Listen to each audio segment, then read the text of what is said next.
Hours later, the temperamental lake calms down. Okay, what do I have in this house? As Stefan and Elise take inventory of what they will need during freeze-up. Okay, so I got soup. Only one loaf of bread. They'll need to be able to survive for up to a month on their houseboat as the ice eventually thickens to a depth that will allow them to walk on it safely. Got some rice. Need some more of that. 'Cause I think those 3 propane tanks are all empty. Living on a houseboat requires you to be 100% self-sufficient. Aboard my vessel, the Kimberlite, you've got several systems to keep up and running. Here's my controller for the solar power right here.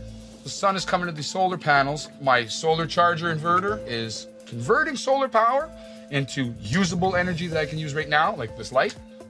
Now, this is a registered vessel, so I had a VHF marine radio. I've since pulled the fuse out because people would come over here when we get a little rowdy, and they'd be getting on this. Not cool. This is very, very serious business. Let me tell you something about houseboat living. The little things are the big things. Heat. I am lucky enough on this vessel to have a hot water on demand. Basically, when I turn the pressure on for heat on the water, that should fire up. The things that you all take for granted, they are the most precious things to us. Heat, water, power.